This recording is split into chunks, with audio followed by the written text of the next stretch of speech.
Welcome, everyone, and thanks to tuning in for another Benchmark Studios podcast episode. We've got some really special guests today.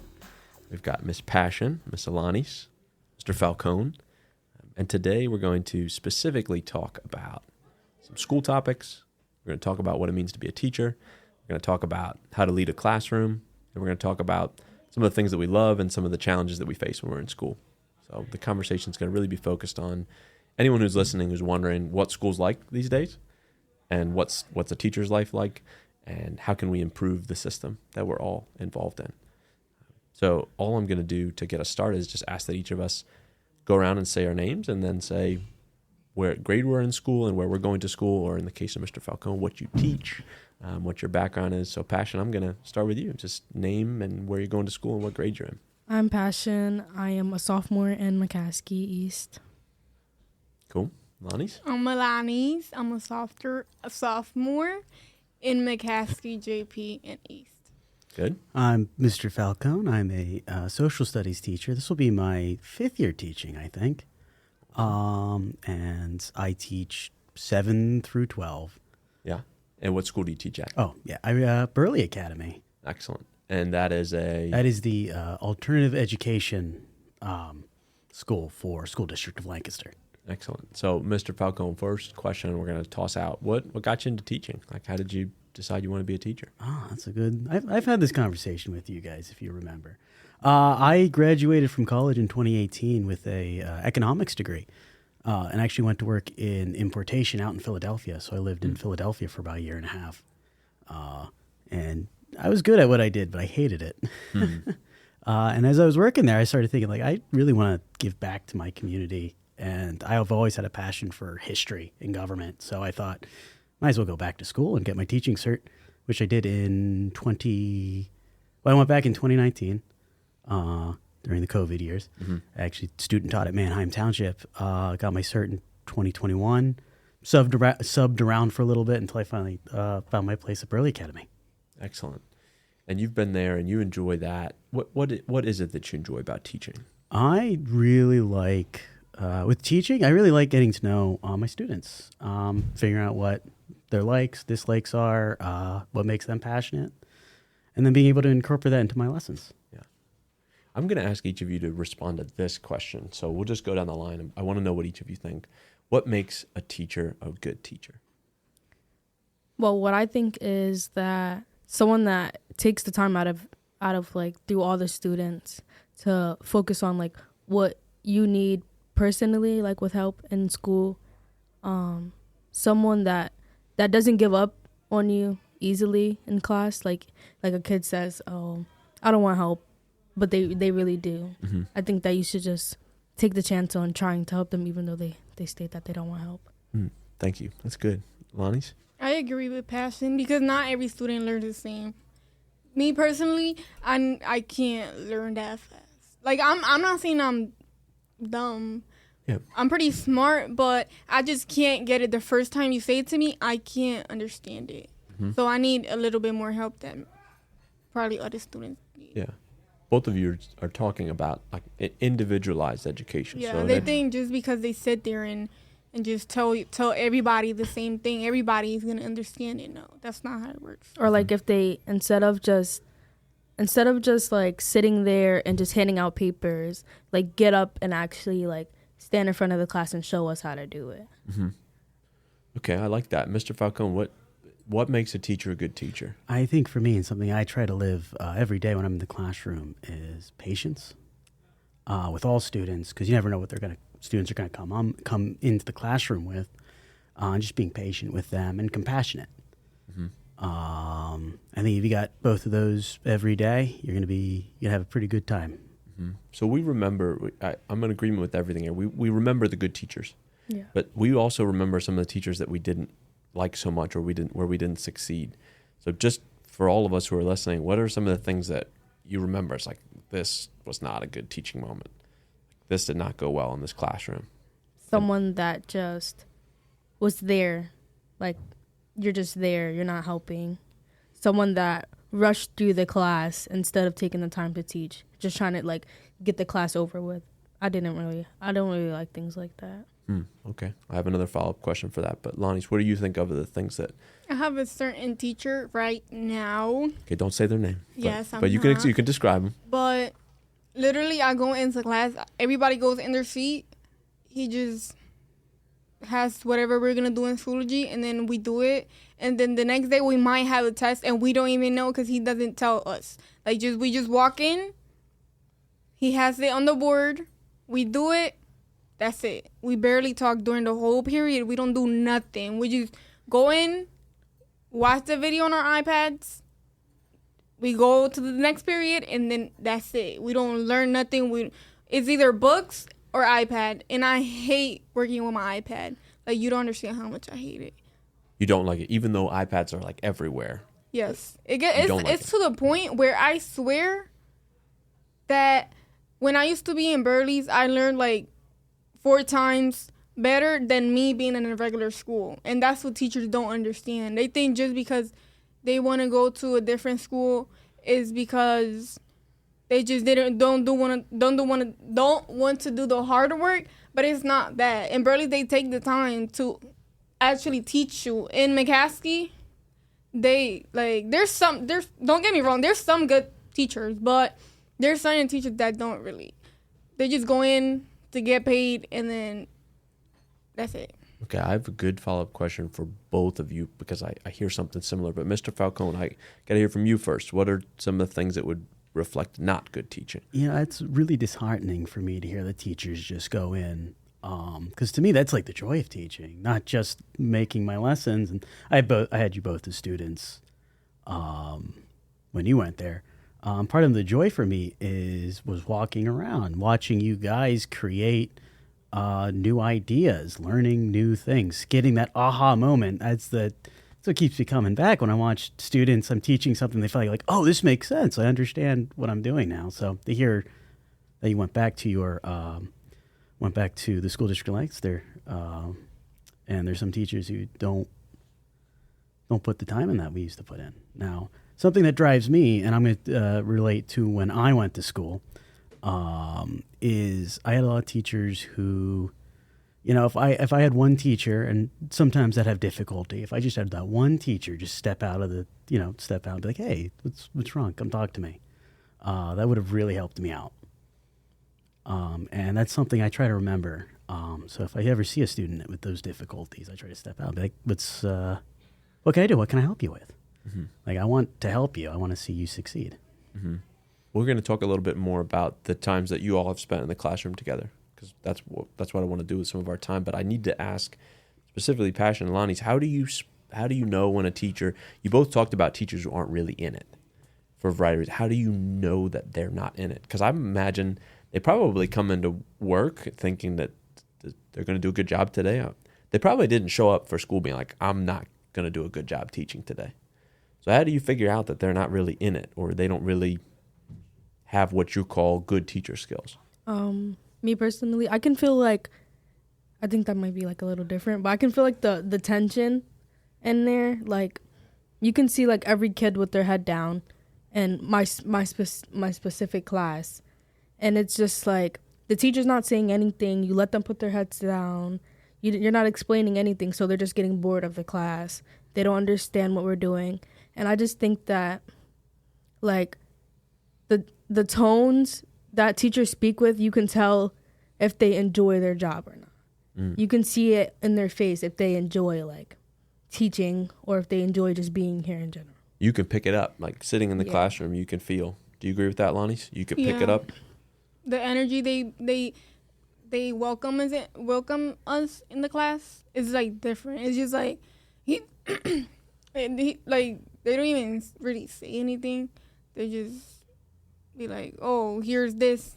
Just finish it, and whenever you're done, you can go your phones. You can listen to music." Do you think it's just them having a bad day though, or is this something different? But every day, like my one teacher, every teacher in McCaskey, like when the bell goes off, they come stand outside the class and wait for you. But this specific teacher does not come out the class. They sit in their chair and have this mug of coffee or whatever's in it. And they just sit there. The stuff's on the board to do. You take out a piece of paper, your iPad, and that's just it. Just do what's on the board. Yep. And the notes are in Schoology, and it's just like, me personally, I can't read and understand. Like, it has to be shown face to face with me. And I think that they think like every student learns the same way. I think, Mr. Falcone, you got to respond to some of this when that, like, I think being a teacher is really hard. And I don't know, can every teacher you've clearly had a positive impact on Passion and Lonnie's, but there are other teachers who aren't. So what's the teacher supposed to do when they hear stuff like this? Well, my first thought is if I was over there, sort of talk to the teacher, be like, hey, so this is just not, I'm having a really hard time understanding what you're teaching me. And I'd be like, is there another way I can get the information? Especially like if you don't like the iPad, I would ask like, hey, can I get a paper copy of this? Now I don't know the teacher you're talking about, so I'm not sure how they got to this point. And I will tell you guys on the teaching, and I love it. I want to make sure that I love teaching. This is like my favorite career. This is what I'm going to do this for many years until I finally retire. But a lot of teachers get burnt out, unfortunately. And that could either be they've just been teaching a long time and like they can't. There's been a lot of change in education. I know when I was there, it was all paper copies. I didn't even have a cell phone until my senior year of high school. So that was never a problem. But now there's all this technology. There's a lot of new like studies coming out, but I don't think schools understand how to utilize some of the new stuff that's coming out, and a lot of teachers are struggling to adapt to it. Now, I agree. Not every student learns the same. I 100% agree with that, and that is why my lessons are always, I try to give you guys a lot of options, and I accept a lot of answers and a lot of different things. But I think some teachers, they're having a hard time coping with this sort of new educational space. We're still, I don't know if anyone told you this, but a lot of the rules and the way school functions is still something we've created like 100 years ago, and we have not updated it since. If we did, very little. The school system was sort of designed as a factory system, teach you guys how to be good factory workers, and obviously that's no longer the case. Mm-hmm. And I think because we haven't changed the way school has functioned, a lot of students aren't getting what they need, and a lot of teachers just don't know how to address it. And unfortunately, I think many have just sort of given up. Mm-hmm. So let's agree to something. Let's say that we know there's some teachers who have given up. Let's take them out of our conversation pool. Let's say I'm a new teacher and this is a question for all three of you. I'm a new teacher and I do want to help, and I want to learn about you, and I want to know how you learn. But I have to be honest, I have a class of 30 students, and then I have to teach 6 different classes of 30 students every single day. So that's a lot of kids. Go ahead, Lonnie. But that's the point, that you signed up for it. You were the one who wanted to work for that. So you shouldn't make me feel like I'm the problem because I can't understand what you're trying to teach me. Because that's what you signed up for, and that's what you're working with. And before you worked for it, you knew that was going to happen. That is a whole bunch of kids in school, a whole bunch of different classes. So you should have known that at some point it was going to get tiring. Mm-hmm. So you shouldn't try to make it seem like it's my fault that I'm there, because by law I had to be there. Mm-hmm. How could I get to know you, though? So if I'm the teacher and I do actually want to help you, I have a lot of kids in my class. It is stressing me out, but how do I get to know you? How should I? Talk to me like I'm a teacher and you both are in my class, or you're in Mr. Falcone's class. Like, how should a teacher get to know you? Because if they do actually want to help you, we're not talking about the teachers who are burnt out and we're talking about the teachers who actually want to help. How do you want them to get to know you? The way that one of my teachers that I have in one of my classes for, I think it's my other algebra class, he stands up, he comes to like our desks, talks to us, he gives us like extra time to do things, he throws little jokes in there here and there, and then like we see him in the hallway, he talks to us more. How's your day going? What are you gonna be doing later? You can come to tutoring. And then I don't know, but somehow from there it just got better and better. Sounds like just basic checking in, Yeah. saying hi when I And I see think that helps like build some type of bond, even if it's not a lot. I think it still helps get to the point. you. What do you think, Mr. Falcone? Teachers have a lot of stressors. Yes, and I love that. That's what I try to. I one of my former schools, I worked at Central York for a long-term sub gig, and that's how I did it. I had a class size of 30, and it was very difficult to know everyone as personally as I would want to. Right at Burley, it was nice. We had smaller class sizes for the most part, other than that 1 year. But we had smaller class sizes. I can go up to everyone and talk to them, and see how you guys are doing and have a nice conversation, make some nice rapport. But there are a lot of stressors when you have a classroom of 30 and, as a teacher, I got to make sure every student gets what they need. And some students need a lot more support than others. And some students, I have to make sure they get those supports. Otherwise, I get into a lot of trouble.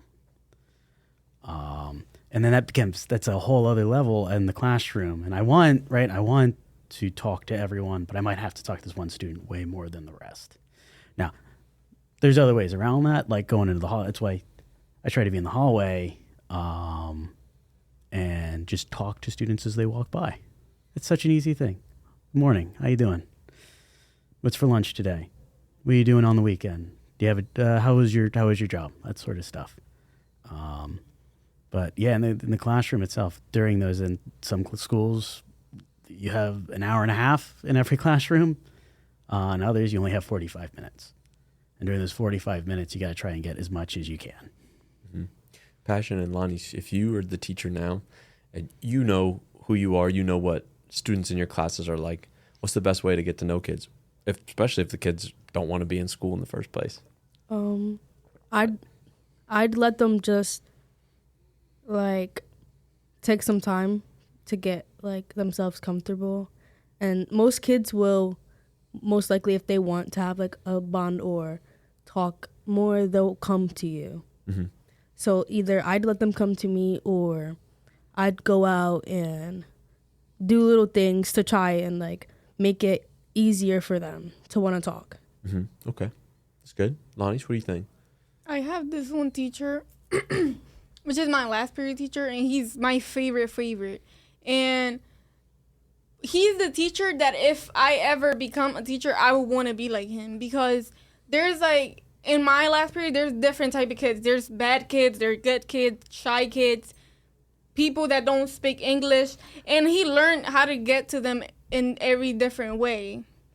He knows me, and he knows that like, he knows that I don't get along with all of my teachers, but I still try. And we always sit there and we talk about like, what can I do better to talk to them? What can the teacher do better? He talks to the student. He learned how to speak a little bit of Spanish, because you know how there's so many kids here that don't speak English. Yes. There's this one kid he's an immigrant from Africa, and he's been teaching him a little bit of English. He does, like, there's this other Arabic kid, and I don't really know how to explain it, but even though he knows that they don't really know how to get used to this, he always finds a way to get to them and talks to them about, like, their jobs, how is school going, how are their grades going, how can they go better, how can they be successful in life, and all this different stuff. And I really admire him for that, because not a lot of teachers get the time to do that. So yeah. So you watch, both of you watch your teacher, and you observe how they behave, and that helps you form judgment on them. And just by watching him be kind to other people, or watching this teacher be kind to other people, it forms a positive connection in your mind. So, Mr. Falcone, give me the top reasons why a teacher wouldn't behave that way. There's reasons. Not all teachers do that. They can't all do that. What are the top reasons that keep someone from behaving like that? Absolutely. And just how I try to give everyone grace, every student, every staff, because you really don't know what they're coming in with that day. Your teachers might have had a tragedy happen. Something is maybe simple as like a car accident. I've had that happen to me. I've had I was when I was a substitute. I was going to a school and I got rear-ended by a tractor trailer. That ruined my whole day. And I tried really hard to keep my normal demeanor, but that was hard, especially when like the class might be a little. And I as a sub, it's a little different because you might not know the class you're subbing for.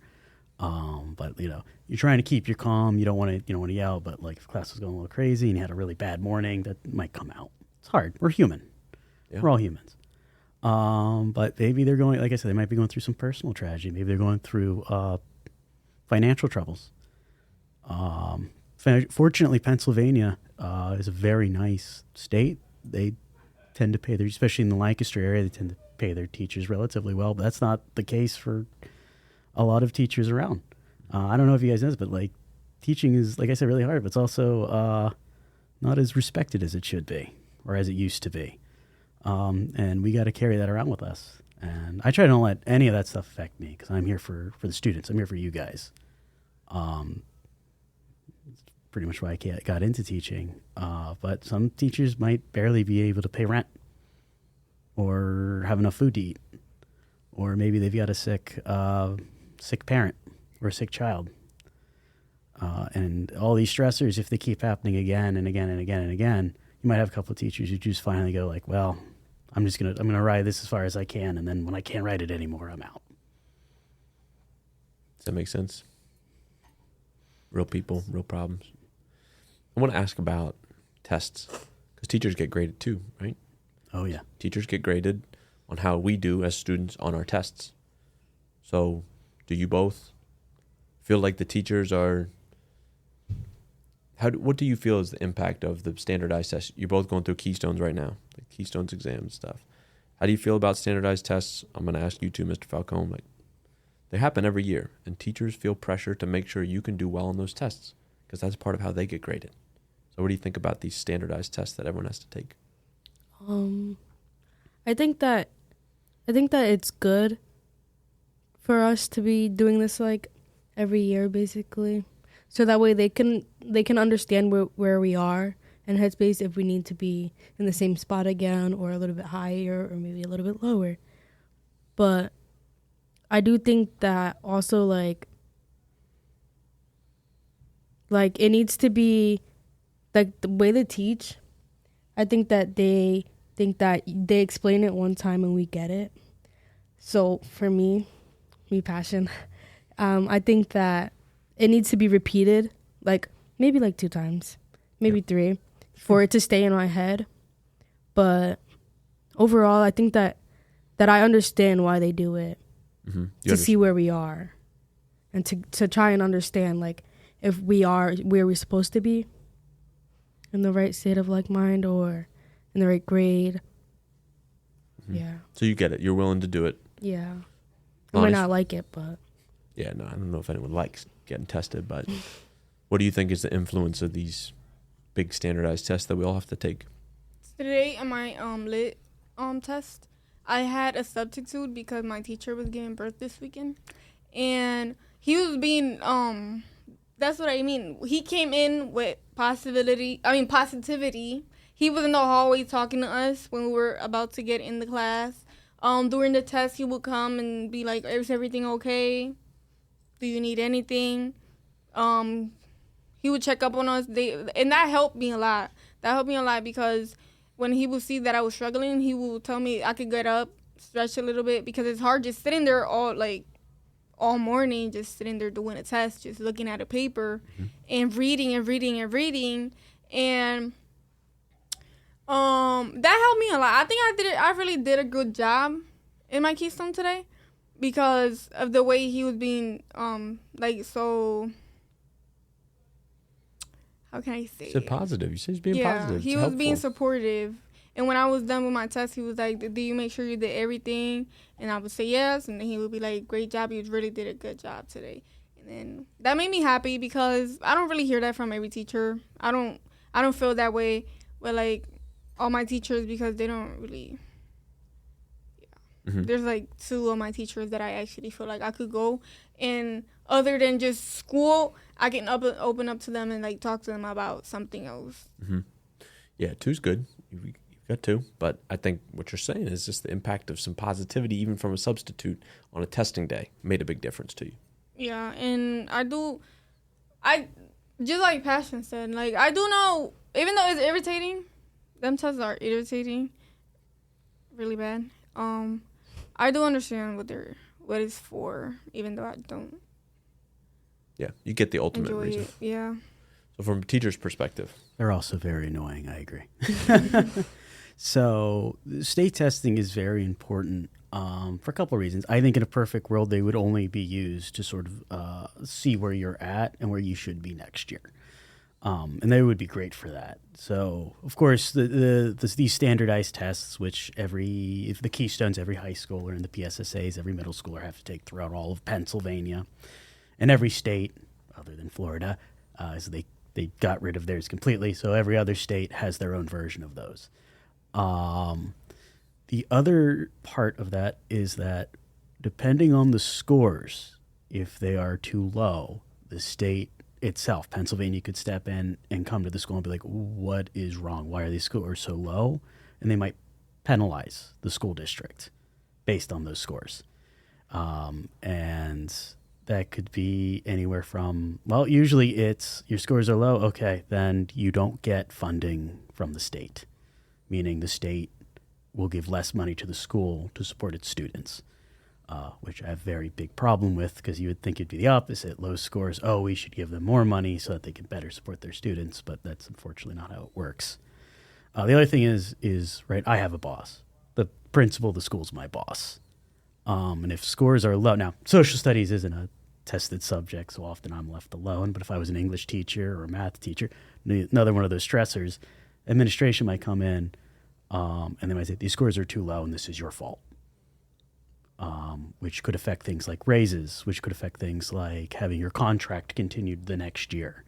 It can affect a lot of things. So state testing isn't just, in a way it is important. We need to know where all of the students, all the high school students are in the state, where we could, like if we need to do more in reading or math. But unfortunately, the consequence of that is a lot of teachers and schools focus on just making sure the students can pass the Keystone. So a lot of like good stuff we could teach gets pushed aside just so that we make sure that you can pass the Keystone. So it kind of negatively affects your education as well in some ways. And while I am glad that social studies is not tested like English or math, so I have a little more freedom what my lessons can be, I also understand that because it's not tested, often my subject, social studies, is like sort of like at the bottom of people's like priority list. So if students are struggling in social studies, I mean, that's not good, but you know, if a student's struggling more in English or math, that gets the priority for them to get help with rather than social studies. And we can tell now because I'll go around asking students what I think are basic social studies questions, history questions, and they cannot answer me. And hurts me a little bit in the heart. how much of what you all learn in school do you remember? What do you mean? Do you remember the stuff you learned?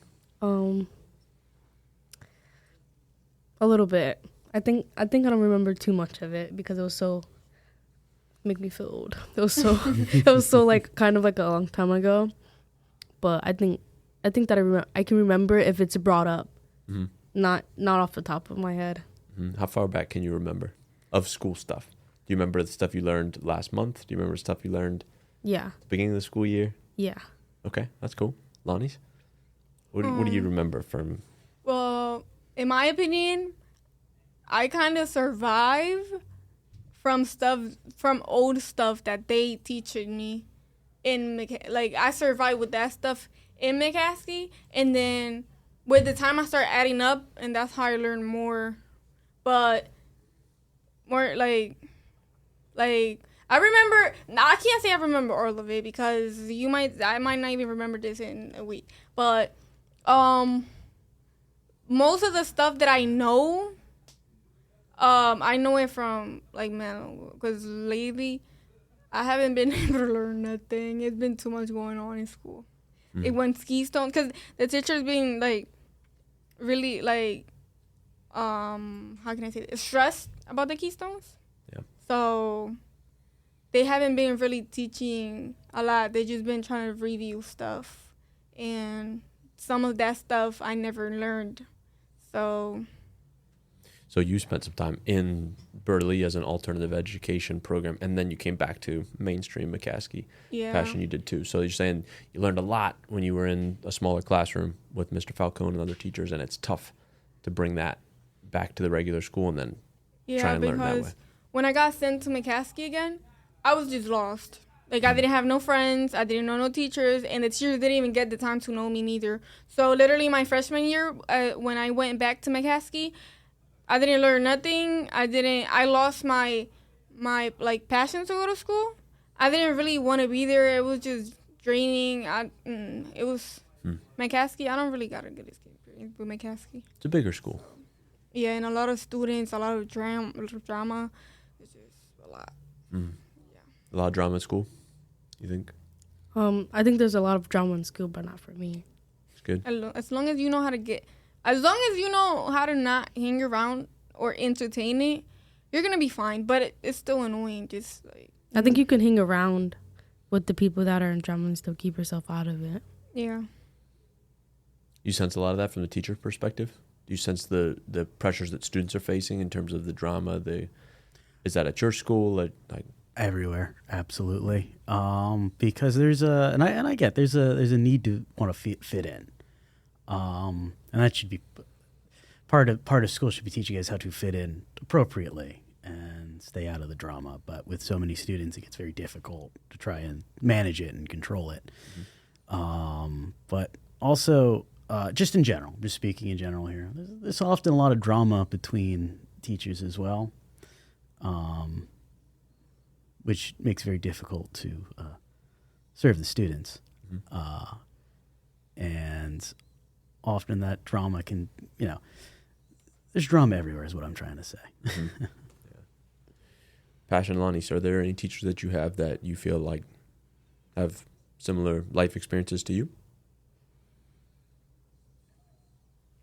Or maybe that doesn't matter. Okay, so do you mean like teacher or like in general, like Teacher, or people who are in the school building? yeah, There are people in the school building, or there are teachers who, people in the school building? but not teachers.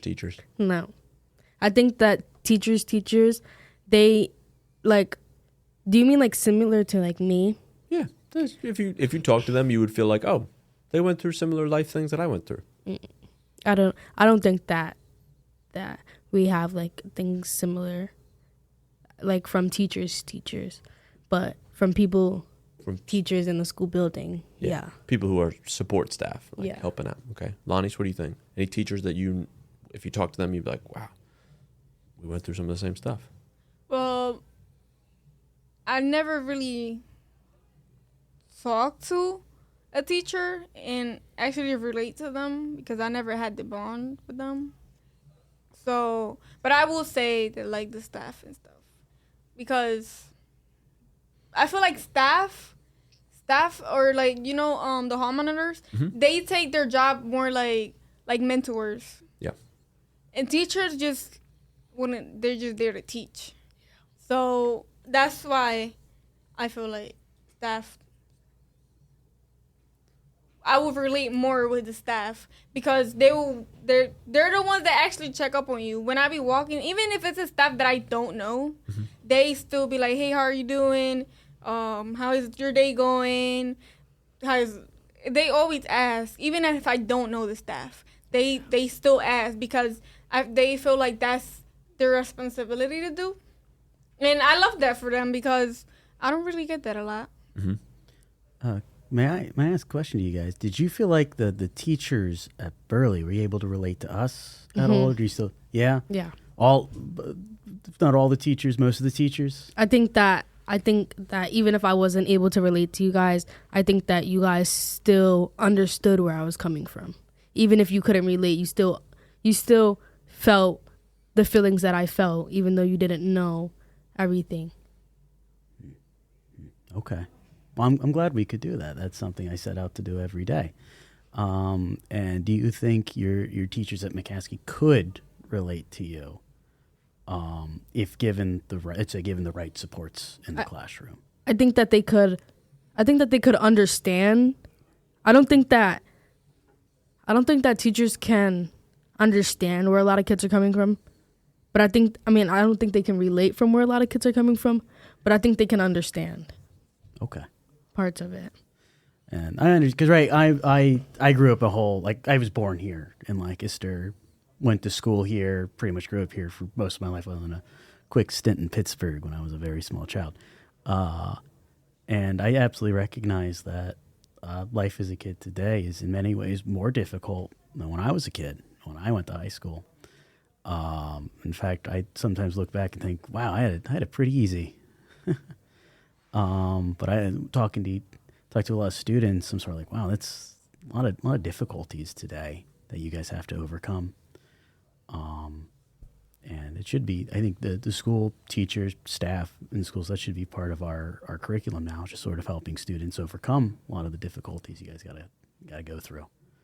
So what I'm hearing you say is that it doesn't matter if I'm a teacher and I didn't go through the same things you went through, as long as I do what? Like, if I didn't go through the same things you didn't go through, but I still want to support you, I need to, is it the stuff we talked about earlier? Like, I need to check in on you, make sure you're okay.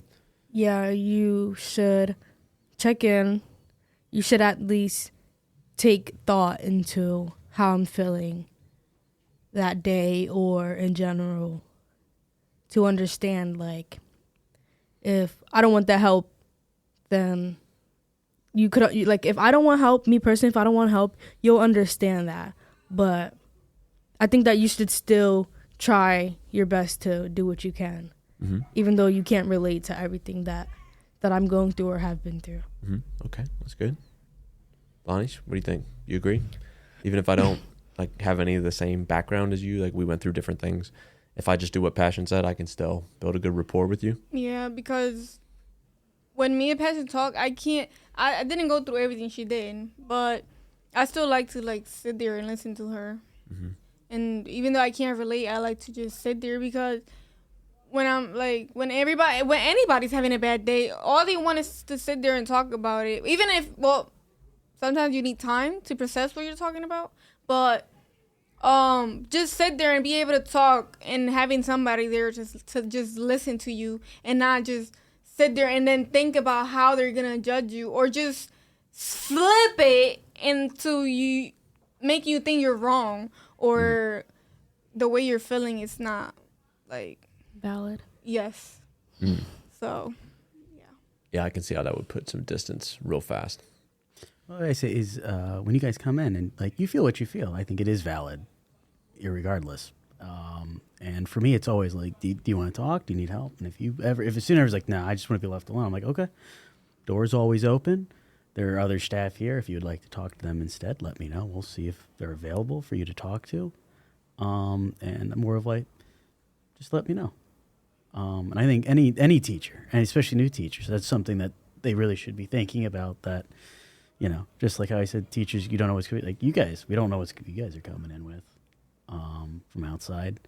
And school should really be a safe place for you guys, a place that you can feel your feelings and be able to talk them out and be able to sort of pick them apart, figure out what's going on, and then be able to compartmentalize. That's the word I'm looking for. Yeah, what I hear you all saying in different ways is that if teachers take time to get to know you, you're going to have a better time in the class. You're going to learn better, but it's tough to do. So let me ask you some different questions. I'm a teacher in my class. Classroom's going crazy. I lost control of the class. People are arguing. They're going at it. So how do I control the classroom? The classroom's going crazy. It happens. Have you all been in a class where that happens? Okay, Yes. so there's students that I don't know what's wrong with them. So what do we do? What's the teacher do? Well, what I do when the it's probably not good for me to do that, but what I do when the kids in my class are giving me a headache and my teacher's not doing anything about it, when I walk around here and I just shout, I do that, and then it all goes quiet, or I'll be like, "Do you guys not hear them talking?" And then everybody will get quiet, or and the teacher's cool with you doing that? Sometimes it depends on what class I'm in. Okay. My ninth period teacher doesn't mind. My 10th period teacher, he doesn't really like it. But I tell him, they're not going to listen to you, so I'll help you out, mister. I'll do you a good job and help you out. You're going to step up and help the teacher control the Yes. classroom. Okay. That's a good passion energy. But if I was a teacher, I'll just go up to every single last one of them and be like, if you don't put that away and be quiet, you're getting a 0. Okay. All right. That's one way to approach it. Lonnie's classroom's out of control. You're the teacher. What are you going to do? Well, me personally, I never thought about that question, but I feel like every teacher does it right now. They just start yelling, and then as soon as they start yelling, everybody just stay quiet. Because even though there's teachers, students like us, there's students that also take advantage of good teachers. So I feel like yelling when it's needed, or not even yelling, just making sure that everyone in your class respects you, because you're the teacher. You're the ones taking control of the whole class. So just letting it go. Sometimes. It has to happen, because if you're trying your best to stay quiet and they just keep walking over you, then you have to say something. That's why you so have they to can take respect control you. of Yeah. it. Okay. So if the classroom, you have to find a way to take control back. Yeah. Okay. Yes. What do you think? Teacher perspective? Oh boy, Classes out of control. It's kind of different for every class. What Mine did you don't- do when we would be so loud? I don't like yelling, but you've definitely heard me yell, and I can yell pretty loud. Yeah. But no, I try to save. Yeah, I only yell if the class is truly, truly out of control. Okay. And even then, only if I feel like someone's being unsafe, or if like this chaos is going to lead to an unsafe situation. Otherwise, the sort of tactics I apply is the 0. And something I do, especially if the whole class, I'll go up to the individual students, like, if you do not calm down, start doing this, you're going to take the 0. I'm going to write you up. And I've been doing a thing where I show the students what I'm going to write up if they don't start doing what they need to be doing. And I usually, I find students, when they see the more like tangible consequence to what they're doing, they kind of, okay, all right, I'll just start doing what I'm doing. It's like, all right, good. And that's sort of where I've been this year. I've been really focused on being more present in the community. And so I'm here at Benchmark a lot. Very good. But I also been, keeping the parents really informed as well. So if a student is really, and it's either did something really big, or if it's a consistent day of like chaos, I'm not doing what I'm going to be doing, I'm going to be disrespectful, I'm going to be defiant, then calling home and letting them know, here's the consequence of what you're about to do. Yeah, there's some interesting stuff in there. Besides yelling, you can show the tangible result. You can call a parent. You can try and know the person outside of school. Absolutely. And I've had a couple successes now since starting here. I've had 2 students. They come here. They've seen me tutoring, talking to you guys. And I remember the next day comes in. He's like, you know what, mister? I'm sorry I was so chaotic. I'll start listening. I'll start doing my work. He goes, because I know I know it's not just here. You actually care about me because I've seen you outside. You're taking your own personal time to help. Yeah. And that's another thing I would tell a lot of new teachers to do is once a week, and I know we're all tired, we're all exhausted, but once a week, go out, do something with the community, something the students do. Yeah, it's a powerful message. Okay, next scenario. You just looked at you're the teacher, and you looked at your classroom's first marking period grades. And you thought everyone was doing pretty well, and you looked at the grades, and they're not doing well. You need to get their grades up by the end of the next marking period. So you have a little bit of time. What are you going to do? I will try to go back and reteach what they needed help in mostly. Okay. And then slowly have them take many like little quizzes on it to see if they still don't understand it or if they do get it. And if they don't understand it, we can try to work on something easier that they remember. Okay. That's good. Lonnie's? I think a good way that people get interested in learning is by doing activities. When we do activities, everybody gets more invested, because when you go in the class and we just start writing and writing and writing and reading and reading and reading, it just gets boring and you don't really want to learn. Well, it's not that you don't want to learn, but it's not interesting. It's just doing that all day long. So when you do an activity, you feel more interested in it, and then you will actually catch it in your head. So it will be more easier, and it wouldn't take that long to actually learn about it. How do I say this? It wouldn't take as long as when you're actually reading a book and having to do homework or do it after school because you didn't have time enough in class. Mm-hmm. So adding in some activities, yes, is really cool. Have you ever had this situation, Mr. Falcone, where the class really doesn't do as well as you thought they would do? Yes, but I will also say that's why I do my grades weekly now. So that way we don't get to that situation where it's like the end of the quarter. I'm like, oh, they are not where they need to be. But you guys did a good. You use some good strategies that I use in the classroom, especially reteaching. So if the class isn't doing as well, I'm going to figure out what they're struggling in, and I'm going to figure out a new way to get that information. And even if that means I got to go all the way back to the beginning, and if there's like a concept, like a common concept is when I do in the 1950s we do the Red Scare. I don't know if you guys remember that at all, but we kind of learned the difference between the American system, capitalism, and then the Russian system, communism. And I've had to reteach those concepts a couple of times because they're a little hard. Mm-hmm. Those are political systems. It gets a little hard to understand. But yeah, that's why I keep on top of my grade book, that reteaching,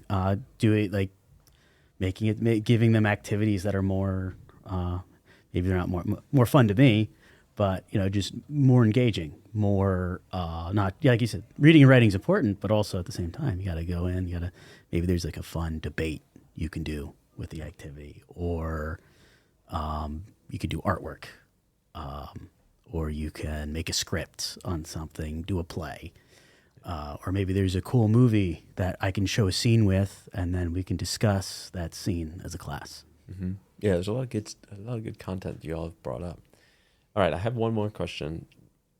And Passion, Lonnie, I'm interested to know what you think. Would you ever consider being a teacher? I would consider it. I think that being a teacher comes with a lot, but from my point of view of other teachers, I think that I would do it just because I like working with kids, mm-hmm. or trying to get people to understand them better. Like, I want it to be understood so bad, so I think that I'll be like a lot of help for them. Yeah, that's interesting. So you would consider? Yeah. Yeah, Lonnie's? I would, just because I know what type of teacher I want. So I wanted to be that type of teacher for like future students. Is it hard to become a teacher? Yes and no. First, I say, what a privilege to hear that from you guys. That does my heart good.